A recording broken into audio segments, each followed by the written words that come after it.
BJP బీఆర్ఎస్ఏ అడ్డు. ఈ dialogue ఎక్కడదంటే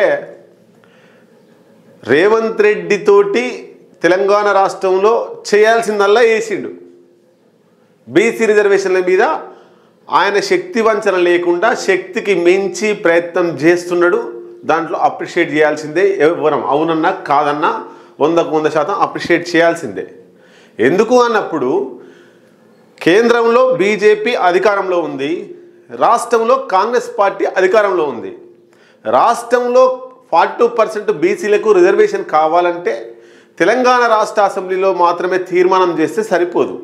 Telangana రాష్ట్ర అసెంబ్లీతో పాటు పార్లమెంటు ఆమోదం, రాష్ట్రపతి ఇదంతా కూడా మనకు ఆమోదించాల్సిన అవసరం. పార్లమెంట్ అంటేనే రాజ్యసభ, లోక్సభ, రాష్ట్రపతిని కలిపే పార్లమెంట్ అంటాం. కాబట్టి పార్లమెంటు ఆమోదం కూడా ఉండాల్సిన అవసరం ఉంది.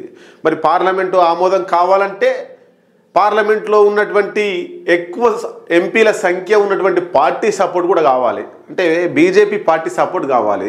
బీజేపీ కక్కలేక మింగలేక బీసీ రిజర్వేషన్ల మీద చాలా తంటాలు పడుతున్నది. తెలంగాణ రాష్ట్రంలో ఉండేటువంటి బీసీ రిజర్వేషన్లు రేవంత్ రెడ్డి పెట్టిన పొగ, రేవంత్ రెడ్డి పెట్టిన మంట, రేవంత్ రెడ్డి పెట్టిన కురకాసు కేంద్రానికి దిమ్మ తిరిగి బొమ్మ కనబడుతుందట. రేవంత్ రెడ్డి చూస్తే ఇంతనే కనబడుతున్నాడు, కానీ నరేంద్ర మోడీకే ముచ్చెమటలు పట్టిస్తున్నారు రాహుల్ గాంధీ, రేవంత్ రెడ్డి కలిసి. ఎట్లా ఏంది అనేటువంటి విషయాన్ని కూడా మీ ముందు తీసుకొస్తా. మామూలుగా తెలంగాణ రాష్ట్ర అసెంబ్లీలో తీర్మానం చేసిర్రు 42% బీసీలకు తెలంగాణలో రిజర్వేషన్లు కల్పించాలని. ఏ పార్టీ కూడా అపోజ్ చేయలే.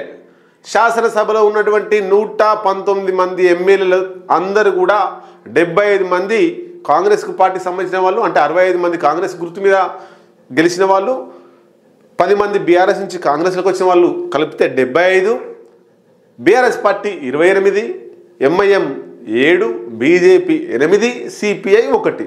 ఇందులో ఏ ఒక్కరు కూడా ఇంక్లూడింగ్ బీజేపీ తప్ప ఎవ్వరు కూడా బీజేపీతో కలిపి ఎవ్వరు కూడా వ్యతిరేకించలేదు. ఈవెన్ బీజేపీ కూడా సపోర్ట్ చేసింది, తీర్మానంలో పాల్గొన్నది, వ్యతిరేకంగా మాట్లాడలే. రేవంత్ రెడ్డి చాలా టెక్నికల్గా తన ట్రాప్లోకి బీజేపీని, తెలంగాణ రాష్ట్ర బీజేపీ, తెలంగాణ రాష్ట్ర ఎంపీలు, తెలంగాణ రాష్ట్రంలో ఉన్నటువంటి కేంద్ర మంత్రులతో పాటు కేంద్ర బీజేపీ నాయకత్వం, మంత్రులు, ముఖ్యమంత్రులు, ప్రధానమంత్రి నరేంద్ర మోడీని కూడా ఈ ట్రాప్లో దించుకొచ్చిండు రేవంత్ రెడ్డి, రాహుల్ గాంధీ కలిసి. రాహుల్ గాంధీకి రేవంత్ రెడ్డికి దోస్తానా లేదని బీఆర్ఎస్ చూసింది తప్ప ఇద్దరు కలిసిమెలిసి ఉంటే బీజేపీ పుల్లబెడుతుందని రేవంత్ రెడ్డిని టెక్నికల్గా రాహుల్ గాంధీ దూరం పెట్టిండు. రాహుల్ గాంధీ ఏం తక్కువేం తినలేదు, రేవంత్ రెడ్డి తక్కువేం తినలేదు. బీఆర్ఎస్లు ఏం చేసిర్రు, 40 సార్లు వేయండు, 50 సార్లు వేయండు, 100 సార్లు వేయండు, అయినా రాహుల్ గాంధీ ఆయనకు అపాయింట్మెంట్ ఇస్తలేడు అని చెప్పిండు. కానీ రాహుల్ గాంధీ చాలా టెక్నికల్గా రేవంత్ రెడ్డిని కావాలనే దూరం పెట్టి వస్తున్నాడు. లోపల ఉంది, కానీ కలిస్తే బీజేపీ రేవంత్ రెడ్డిని ఇబ్బంది పెట్టే ప్రయత్నం చేస్తుంది. ఈ బీసీ రిజర్వేషన్ల మీద పోరాటం ఆగిపోతుందని చాలా టెక్నికల్గా మూవ్ అయ్యి ఈడి దాకా వచ్చింది. ఏమైంది ఇప్పుడుగా? ఆ రోజు రాష్ట్ర శాసనసభలో అసెంబ్లీలో తీర్మానం చేసిన దాంట్లో బీజేపీ కూడా ఉంది కాబట్టి ఇప్పుడు కేంద్ర ప్రభుత్వం ఈ రాష్ట్రంలో ఉన్నటువంటి బీజేపీ వాళ్ళు సపోర్ట్ చేశారు కాబట్టి కేంద్రం కూడా సపోర్ట్ చేయాలి. మరి కేంద్రం సపోర్ట్ చేయకపోతే రాష్ట్రంలో ఉన్న వాళ్ళు ఎట్లా సపోర్ట్ చేసారు? కేంద్ర బీజేపీ పార్టీకి రాష్ట్ర బీజేపీ పార్టీకి పడతలేదా? లొల్లులైనయా, గొడవలైనయా? అంటే ఏం సమాధానం? రాష్ట్ర నాయకత్వం దగ్గర లేదు, కేంద్ర నాయకత్వం దగ్గర లేదు, జాతీయ అధ్యక్షుని దగ్గర లేదు, రాష్ట్ర అధ్యక్షుని దగ్గర లేదు. ఇది ఇట్లా ఉంటే బండి సంజయ్ లాంటి వాళ్ళు కొంతమంది మాట్లాడుతున్నారు, బీసీ రిజర్వేషన్లలోనే ముస్లిం రిజర్వేషన్లు ఉన్నాయి, అవి తీసేస్తే ఇమ్మీడియట్లీ నేను కేంద్ర ప్రభుత్వంతో మాట్లాడి బీసీలకు రిజర్వేషన్ కల్పిస్తా అంటున్నాడు. మరి సోయలేదా బండి సంజయ్? ఆ రోజు తెలంగాణ రాష్ట్ర అసెంబ్లీలో తీర్మానం ప్రవేశపెట్టేటప్పుడు మీ బీజేపీ 8 మంది ఎమ్మెల్యేలు ఓటేసినప్పుడు, ఆ ఏకగ్రీవంగా ఆమోదం తెలిపినప్పుడు దీంట్లో ముస్లిం రిజర్వేషన్లు 42%, ఈ బీసీల రిజర్వేషన్లో ముస్లిం రిజర్వేషన్లు ఉన్నాయని ఆనాడు మీ ఎమ్మెల్యేలకు సోయలేదా? 8 మంది ఎంపీలు ఆమోదించినప్పుడు, 8 మంది ఎమ్మెల్యేలు ఆమోదించినప్పుడు 8 మంది బీజేపీ ఎమ్మెల్యేలకు సోయలేదా? తాగొచ్చి ఓటేసిర్రా?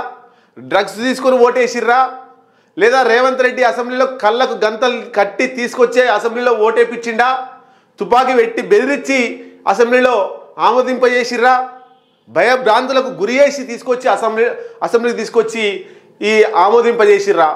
అది చెప్పాలి.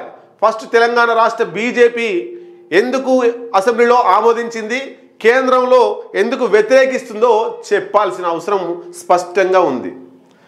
గుజరాత్ల, మహారాష్ట్రల, ఉత్తరప్రదేశ్ల ఇట్లా బీజేపీ పాలిత ప్రాంతాలలో ముస్లిం రిజర్వేషన్లు, బీసీ రిజర్వేషన్లనే కలిసి ఉన్నాయి. మరి అక్కడ కొనసాగుతున్నాయి, ఇక్కడ కూడా కొనసాగుతున్నాయి. మరి దీన్ని తీసేయాలని బండి సంజయ్ ఎట్లా అంటాడు?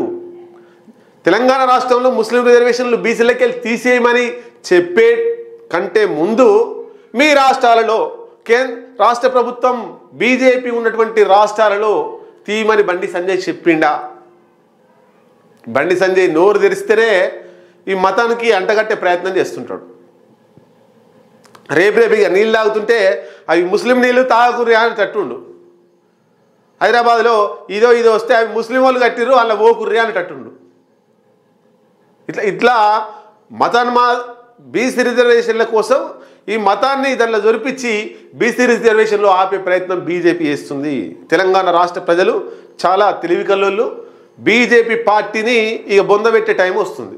ఎందుకు అంటున్న ఈ మాట అంటే, ఇన్ని రోజులు అనలేదు, బీసీ రిజర్వేషన్ల కోసం అడ్డుపడుతుంది కాంగ్రెస్, బీఆర్ఎస్, కమ్యూనిస్టుల్లో, టీడీపీ, ఇంకో పార్టీ కాదు, పక్కా 100% బీజేపీ వాళ్ళే అడ్డుపడుతున్నారు. ఇది బీసీ రిజర్వేషన్లు. ఇక మొత్తం మీద ఈ రాష్ట్రంలో ఉండేటువంటి 8 మంది దీంట్లో ఇరకడం వల్ల బీజేపీ వాళ్ళు కేంద్ర నాయకత్వం తలలు పట్టుకుంటారు. ఇప్పుడు ఈ కక్కాల, మింగాల, ఇయ్యాల, వద్దా అనేటువంటిది ఇస్తే కాంగ్రెస్ పార్టీ హీరో అయిపోతారు. రాహుల్ గాంధీ హీరో అవుతాడు, రేవంత్ రెడ్డి ఇంకా హీరో అయిపోతాడు. రైట్, బీజేపీ జీరో అయిపోతుంది. ఇది ఇష్టం లేదు బీజేపీకి. మరి ఏం చేయాలి? మతోన్మాదాన్ని రెచ్చగొట్టాలి. బీజేపీకి ఒకే ఒక్క సంజీవని మూలిక ఏంటంటే మతోన్మాదం, అంతే. అది తప్ప ఇంకా ఏ రాజకీయం చేయదు. మతం ముచ్చట తీయకుండా, జై శ్రీరామ్ ముచ్చట తీయకుండా వాళ్ళని రాజకీయం చేయమనండి, చేసే ముచ్చటే లేదు, బతికే ముచ్చటే లేదు, పబ్బం గడిచే ముచ్చటే లేదు. ప్రజా సమస్యల మీద కొట్లాడిన దాఖలాలు లేవు తెలంగాణ రాష్ట్రంలో. ప్రజలు అనేక రకాల ఇబ్బందులు ఎదుర్కొంటున్నారు. కాంగ్రెస్ వైఫల్యాలు ఉన్నాయి, గతంలో బీఆర్ఎస్ వైఫల్యాలు ఉన్నాయి. వాటి మీద పోరాటం చేసే దమ్ము, ధైర్యం లేదు. ఏదున్నా మతం ఆధారంగా, దేవుని ఆధారంగా వాళ్ళు రాజకీయాలు చేస్తున్నారు తప్ప బీసీలకు నిజంగా ఖచ్చితంగా 42% రిజర్వేషన్లు ఇవ్వాలనే ఉద్దేశం వాళ్ళకు లేదు.